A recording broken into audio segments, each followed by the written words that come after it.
lebih santai juga nggak apa-apa. Oke, jadi selamat siang Dokter Rachel. Nah sebetulnya ini maaf nama dokter itu Rachel Rachel aja, nggak pakai C. Oh Rachel. Iya. Oke. Berarti Dokter Rachel ya. Iya. Dokter Rachel Marini, betul?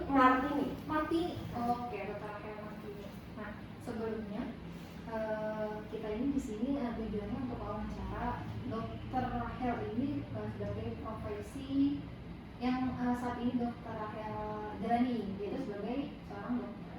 Nah, kalau boleh tahu untuk Dokter Rachel ini sebetulnya di dokter spesialis tertentu atau memang umum? Umum. Oke. Jadi dokter umum itu kalau boleh tahu tugasnya itu apa ya dok? Karena kalau setahu kami nih sebagai orang yang awam akan profesi dokter umum kan biasanya kayak apa aja gitu yang dijalani, yang dilakukan. Mungkin bedanya sama ada dokter spesialis. Betul. Kalau dokter umum itu yang pasti pertama dia ada di fasilitas kesehatan tingkat 1. Gitu, kayak ini klinik, puskesmas atau rumah sakit gitu. Jadi kalau spesialis itu nanti tingkat yang lebih tinggi. Kita contoh nih. Jadi kita kalau dokter itu ada pembagian mana kasus yang bisa kita tanganin sama yang harus dikonsultasikan ke spesialis. Jadi ada tingkatnya gitu. Misalnya kalau kayak apa ya, batuk pilek yang flu aja itu misalnya tingkat 4. Nah kalau tingkat 4, 3A, 3B, 4 tuh masih bisa dokter umum. Tapi kalau udah kasus berat gitu yang misalnya kayak perlu operasi yang berat atau penyakit yang berat gitu kayak gagal ginjal segala itu baru di ke spesialis. Jadi kita masing-masing penyakit pun ada kayak kodenya lagi gitu. Ini tingkat berapa ya? Pasti kita itu tingkat tadi saya bilang tingkat 3B, 4, terus ya bisanya di fasilitas kesehatan tingkat 1. Ya mungkin ada dokter umum di rumah sakit besar juga, ya tapi mereka juga yang tingkat 3 sama 4. Kalau yang di bawah itu yang tingkat 2 gitu, itu pasti mereka harus konsultasi. Jadi mungkin semakin rendah tingkatnya semakin sulit kita atau gimana? Bisa bilang gitu sih, yang semakin berat penyakitnya. Nah, untuk pertanyaan satu yang kami ajukan, siapa sih yang menjadi objek rakit dalam seorang dokter ini? Objeknya gitu. Kan kalau kami sebagai dunia konseling kan objeknya itu sebagai kehidupan efektif sehari-hari. Bahkan ada siswa yang konsultasi, nah itu objek kami gitu. Kalau dokter objek spesifiknya itu siapa? Kalau segi umum sih sebenarnya semua umur ya, menyeluruh orang sakit pastinya. Terus ya atau bisa juga orang sehat yang memang mau cek kesehatan aja juga bisa. Kayak butuh surat sehat kan gitu, atau mau cek kesehatan gula darah segala macam mana. Nah untuk pertanyaan keduanya, untuk tujuan profesi seorang dokter. Tujuannya kan ya balik lagi sih buat membantu. Iya membantu ngobatin orang sakit gitu sih. Berarti intinya mungkin orang yang sakit disembuhin gitu ya? Bisa dibilang gitu, sembuhkan atau kadang disarankan kan baiknya di mana. Untuk selanjutnya yaitu upaya, kan setiap profesi kan tujuannya ya. Seperti guru mungkin membimbing muridnya. Itu kalau untuk profesi dokter ini tujuannya lebih ke arah mana ya? Tujuannya mungkin kayak mengarahkan orang untuk gaya hidup yang lebih baik mungkin ya. Itu kan kayak ya selain untuk menyembuhkan orang yang sakit ya, tapi kan ada juga orang yang harus berobat seumur hidup. Misal saya contoh kayak orang yang darah tinggi kan dia harus minum obat seumur hidup kan. Itu yang kita tugasnya mengarahkan berobat yang baik itu gini caranya, minumnya berapa kali, jangan putus. Berarti kan tujuannya udah. Nah sekarang aplikasi apa yang dokter lakukan untuk tujuan itu tercapai? Aplikasinya yang pasti pada saat pasien datang sih kita dengan edukasi sih utamanya. Edukasi kita ingetin untuk jangan lupa kontrol lagi gitu, atau yang memang sudah nggak usah kontrol lagi ya kita edukasi untuk pola hidup sehat selanjutnya bagaimana. Jadi kalau kita sebenarnya lebih ke edukasi sih caranya, atau kita bisa bilangnya kalau ada yang langsung turun ke lapangan itu promosi kesehatan. Itu dalam bentuk apa? Promosi kesehatan itu biasanya penyembuhan, yang kayak penyembuhan anti narkoba bisa anti narkoba bisa. Terus kalau yang dekat-dekat sini daerah sini kan biasanya kayak penyembuhan DBD yang 3M, cuci tangan gitu. Kita sih harusnya laki-laki mau jangan cuci tangan misalnya Iya. covid jadi kan nyambung semua. Untuk selanjutnya itu kode etik apa yang harus dijaga oleh profesi dari dokter, kode etiknya? Wah banyak Banyak ya? banyak kode etik ya. Mungkin bisa 3 apa ya? Atau 5 gitu menjelaskan. Ya pertama kode etik ke pasien sih, ke pasien yang pasti ya satu yang paling utama menjaga identitas pasien itu udah pasti. Maksudnya kayak kita nggak boleh lah nyebarin pasien ini sakit ini loh gitu, kita nggak boleh. Pasti satu menjaga pasien, menjaga kerahasiaan identitas pasien, terus apa namanya ya itu memperlakukan pasien dengan baik ya kan. Ya yang akan ini kan mungkin banyak kognitif yang soal malpraktek gitu kan. Itu sih tujuannya. Mungkin itu yang dua utamanya sih. Yang 2 ya, yang harus diutamakan mungkin ya. Terus ya satu lagi sih terutama dan orientasinya duit aja gitu. Ya harus sesuai lah, maksudnya biaya. Maaf ya mungkin banyak yang protes kayak ada harga apa lebih mahal dibanding apa gitu. Maksudnya kan jangan kayak harga itu ya, maksudnya yang sesuai aja lah. Nah, tadi kan kita lebih ke arah profesi dokter sekarang. Nah, sekarang kita flashback ke belakang. Pendidikan dokter Rachel ini apa sih yang dijalani, terus bagaimana prosesnya gitu untuk pendidikannya? Oh pendidikan dokter gimana ininya? Oke. Mungkin yang dokter Rachel jalani gitu. Pendidikan sampai jadi dokter ya? Iya. Betul nih sebetulnya. Oh panjang ya? Jadi kadang kita kuliah dulu nih, kuliah biasa lah gitu. Kuliah yang datang ke kampus, belajar masih teori gitu. Itu mungkin sekitar 3,5 tahun. Nanti kita lulus dari situ, itu ada namanya kita sarjana kedokteran. Jadi esket bisa dibilang gitu. Nah itu banyak tuh, ada yang nggak lanjut ke esket atau kayak saya gini profesi. Kalau saya ini lanjut profesi, kalau dia esket doang berarti dia lanjut ke profesi. Gitu. Ada sih yang dari esket ini bisa langsung ke S2 gitu.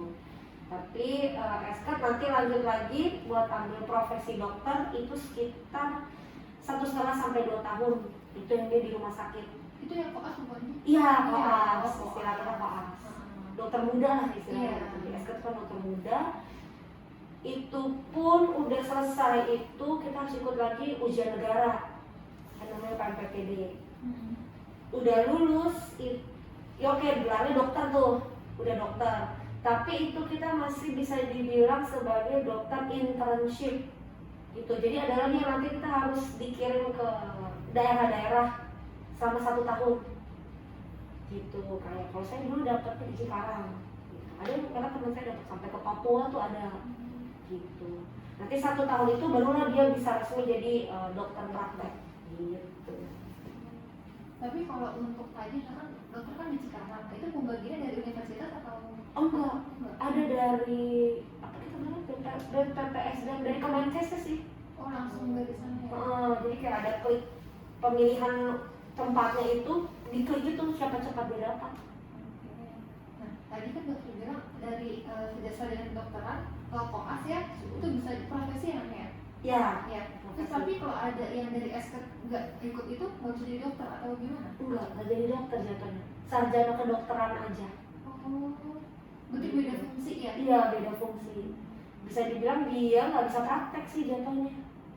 Terus dia nanti ilmunya untuk diri sendiri aja? Iya ya bisa untuk diri sendiri atau dia langsung lanjut ke S2. Bisa S2 manajemen rumah sakit, misalnya gitu, atau S2 promosi kesehatan, kadang mungkin gitu juga. Iya, karena mungkin sebetulnya sebagai orang awam ya kalau udah esket berarti udah di dokter ya gitu kan? Iya. Masih ada tahapan-tahapan Ada lagi. lagi. Betul. Oke, berarti misalkan S1-nya kedokteran, S2 kedokteran itu habis itu dia udah fit jadi dokter atau masih ada tahapan lainnya? Itu tadi pakai esket, sarjana kedokteran, ambil profesi, dapat dokter harus internship dulu setahun, baru dia dokter praktek.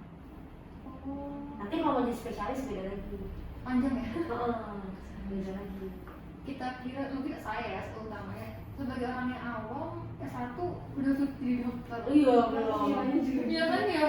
Pengen ngira gitu soalnya tapi gua nggak panjang. Soalnya kalau ngeliat orang-orang kayak pamer selendang esket, nah udah fit dokter kayaknya belum. Iya belum. Tapi kalau koas Banyak. itu ada Kok sekarang nggak heboh, baru-baru sekarang. Ini diliput nggak sih? Itu nggak apa-apa ya, karena potong lah ya.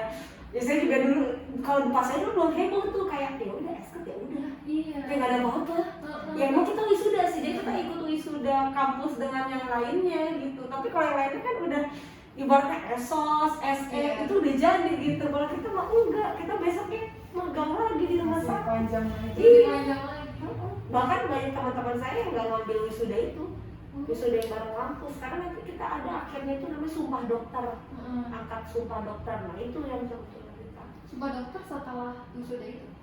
Enggak, wisuda itu kan kita masih magang di rumah sakit tuh, dokter muda. Udah selesai dokter muda itu, ujian negara lulus itu baru profesi, angkat sumpah dokter. Panjang. Tapi kalau koas udah pasti lulus nggak? Atau tetap ujian lagi? Ya kalau putaran di rumah sakitnya mah asalkan berusaha mah ya pasti lulus. Cuma ujian negaranya aja, banyak yang nyangkut tuh di ujian negara. Ujian negara itu dalam bentuk praktek. Aku enggak, apa kayak UN gitu, apa di komputer. Oh, tertulis. Enggak terus ngeklik Oh, yang pilihan ganda A, B, C, D, E, iya iya. oh gitu. Kayak ujian nasional aja, kayak UNBK, kayak gitu. Nah kita UN Berarti ibaratnya teori berarti bentuk Iya, teori. teori. Bukan praktek. Nah, jujur sih, kalau dengan profesi dan yang nyangkutnya di situ, Susah. jujur susah. Karena teori mungkin ya lebih Iya. lebih kemikir. Kalau Terus kayak teori. soalnya kan pendek ya, jadi kayak dari soal pendek itu kita udah bisa nebak dia sakitnya apa, baru bisa kan kayak gitu. Itu sih yang banyak nyangkut kebanyakan. Nah, selama pendidikan selanjutnya itu siapa saja yang menjadi layanan? Tetap ke tadi ya?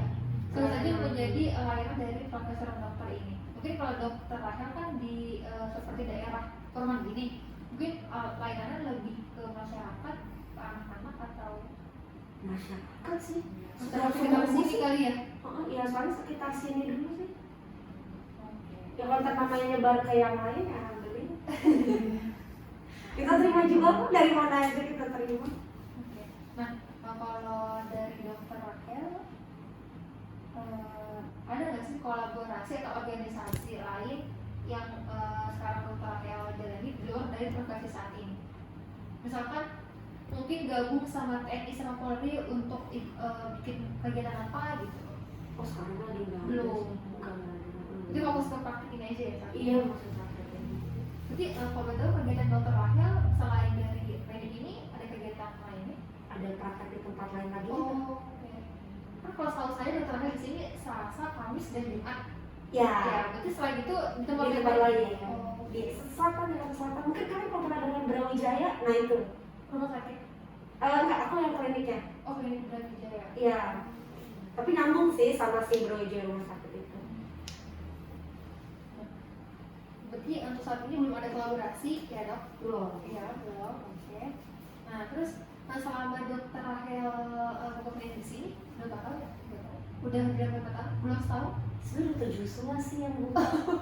Oh, jadi Aku Dokter Joshua itu aku ibaratnya karyawan dokter Joshua. Oh, Nah, suaminya? soalnya praktek utamanya praktek dokter Joshua. tapi suaminya tahu sama rekan. dokter. Rekan. Oh, rekan dokter Joshua. Iya.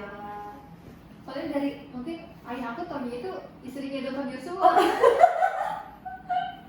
Boleh. Yang tahu, oh dokter Rahel istrinya dokter Joshua gitu. Oh berarti akan kerja. Iya. Kerja di sini. Oke. Nah selama Kita akan tahu depannya. Aduh. Ya kita doakan saja. Kayaknya sih. Ada apa nih? Nah untuk berarti di sini belum setahun, Belum. belum. Nah kalau selama melayani itu ada nggak sih kasus yang berkesan bagi dokter Rahel? Yang kayak belum didapetin dari pasien lain gitu? Baru pertama kali. Yang di sini apa di tempat lain? Tempat lain boleh? Oke, sepengalaman dokter Rahel. Yang mengagetkan ya. Yang langka gitu ya kayak, wah baru dia aja nih yang Belum pernah dia yang lain. Oh, yang gak biasa ya. Ini, aduh mau dibilang lucu dosa. Aku konyol ya gimana ya? Aku pernah dapet yang aku sayangkan sih ya. Jadi kayak anak kecil datang gitu tuh udah tahu dia dari dia datang aja dia udah nggak ada. Oh baik. Udah enggak bayi, mungkin sekitar masih 8 tahun deh, anak cowok 8 tahun. SD gitu ya. Pokoknya kata kan kita tanya kenapa, katanya dia makan buah terus tiba-tiba jatuh tergeletak. Pas aku apa sih ibaratnya, ya aku lihat ini, aku cek ini ternyata itu ada rambutan bulat nyangkut di sini. Udah terus aku keluarin, ibu maaf ini nyangkut rambutannya bulat. Terus kayak aku mohon maaf ibu, rasa sakit udah nggak ada. Nangis histeris.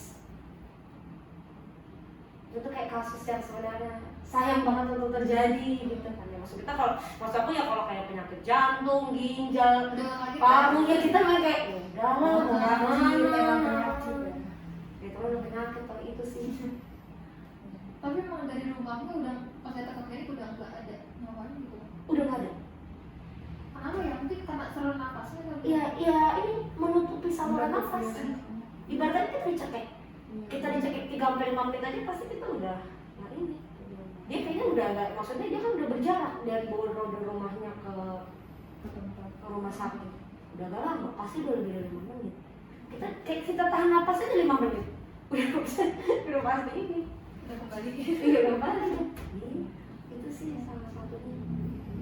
Kayaknya saya nggak pernah lupa gitu. Keinget. Keinget terus.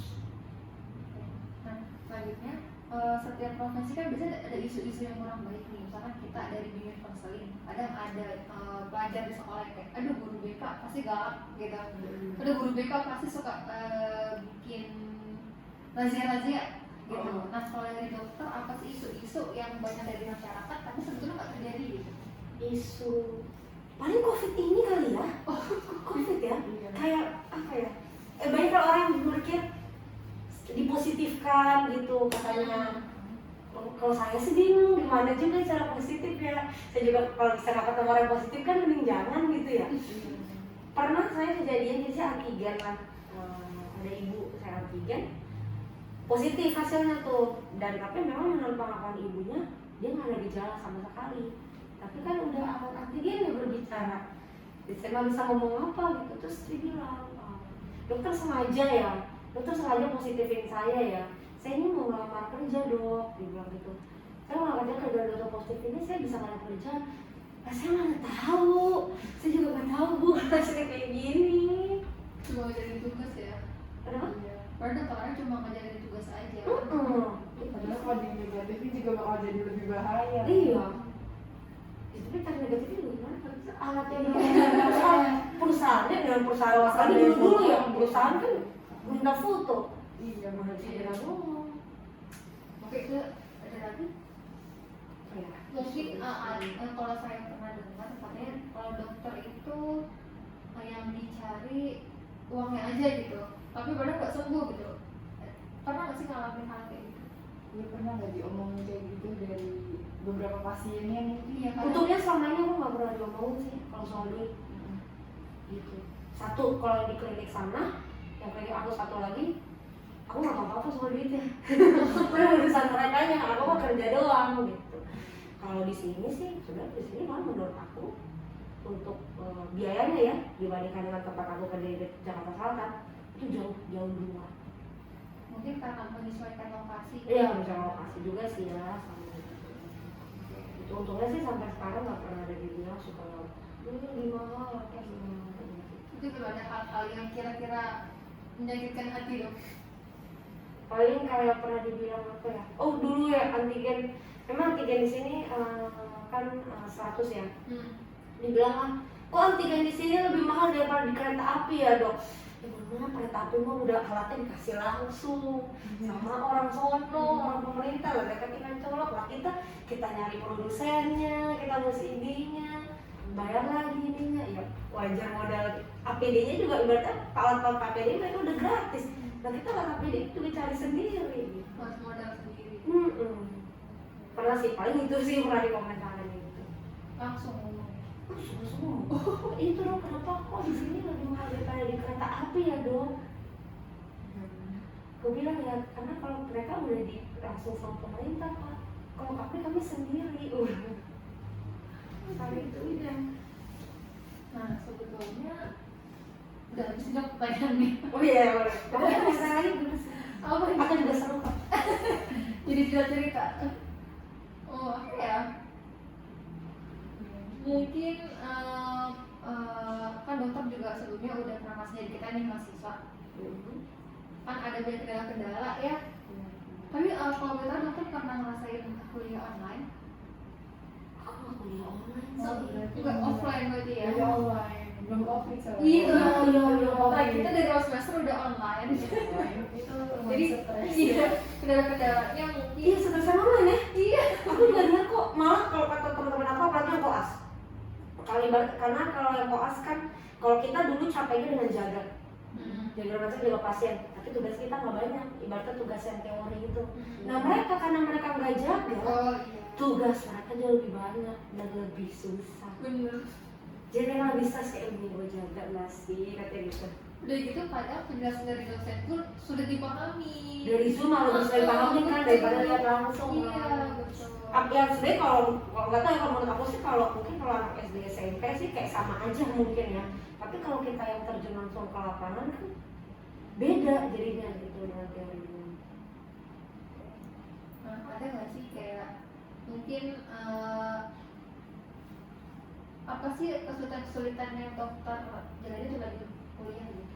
Kan kalau kita kan kayak online nih, Iya. kendalanya ya materi bisa dipahami, ada tugas belum terlalu paham kalau udah dikasih gitu ya. Oh iya banyak kayak gitu. Iya. Dan kuliahnya online tapi tugasnya offline gitu kayak gini nih, Iya. tugasnya offline tapi kuliahnya online. Nah kalau dokter aku tuh lagi kuliah itu kendalanya apa? Aku tuh sebenarnya kalau lebih kendala pas koas sih. Kok asli aja? Karena jujur memang kalau untuk kuliah kedokteran itu bisa dibilang nggak terlalu berat. Mungkin karena bakal beratnya di koas kali ya. Jadi di kuliahnya, pas di kuliahnya tuh kayak udah cuma belajar, terus nanti dikasih kasus, diskusi kasus, udah itu doang tugasnya. Sama terakhir ujian. Kalau koas gimana sih? Karena kan aku kayak misalnya kita nih, kita aku ya, kan kan main di TikTok nih, terus ada yang lewat FYP itu yang koas, katanya ribet banget koas. Ada apa sih kalau dokter yang utama itu namanya? Konsuler. Ya, nanti konsulernya galak lah. Ada yang kita cuma ikut-ikutin konsulen aja, nah itu emang kayak gitu ya? Banyak. Aku juga ngalamin. Pokoknya kalau dapet konsuler yang galak udah emang sial aja udah. Konsulen itu kayak gimana sih? Ibaratnya ya kayak kita ngikutin guru kita gitu. Oh dosen pembimbing. Dosen pembimbing, kita ikutin spesialisnya.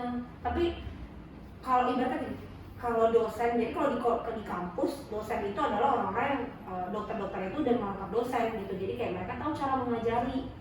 Kalau di rumah sakit, pas aku koas, itu nggak semua spesialisnya tahu cara ngajarin gitu. Jadi kalau kita siap, kita ngikutinnya mereka, dia tuh dia diem aja. Jadi kerjanya sendiri, nggak tahu udah apa cuma nanya, kamu tahu nggak tentang ini?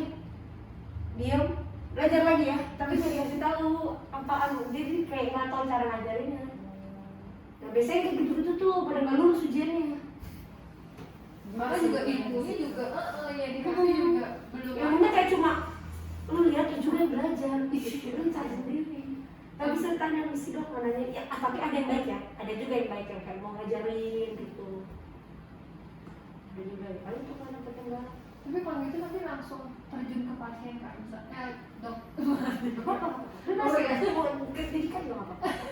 Misalkan kayak masuk ruang operasi, ikut operasi ngeliatin atau cuma Ada yang liatin, ada yang kadang disuruh bantu, tapi kita nggak yang bantu full ya, bantu jadi asisten aja, megangin alatnya gitu.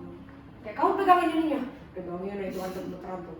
5 menit sih enak, pas udah setengah jam gemeteran gini. gitu.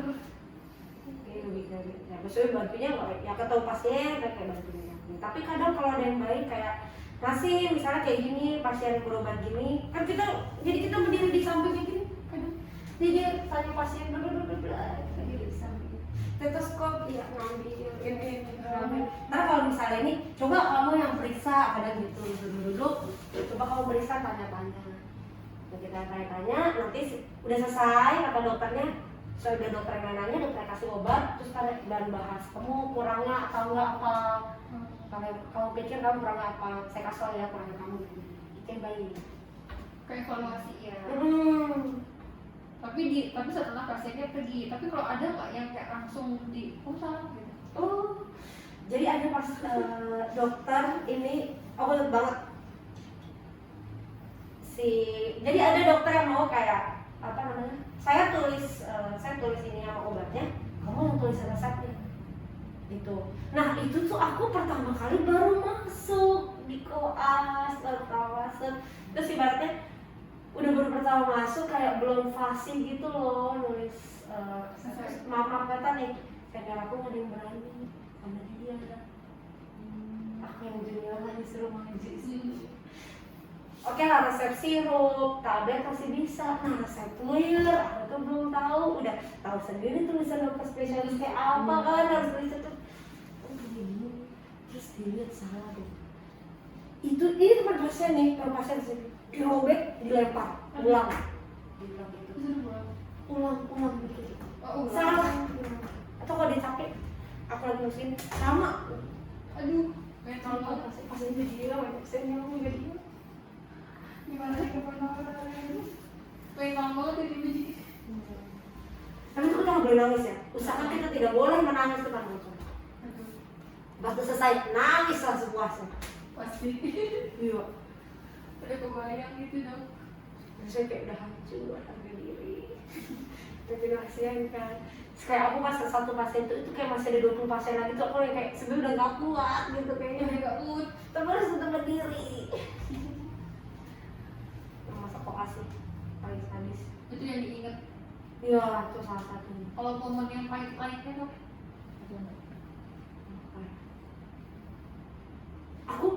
Aku ada momen yang malah menurut aku untung dokternya baik. Jadi dokternya suruh bantu aku persalinan. Aku yang bantuin gitu. Dia marahin.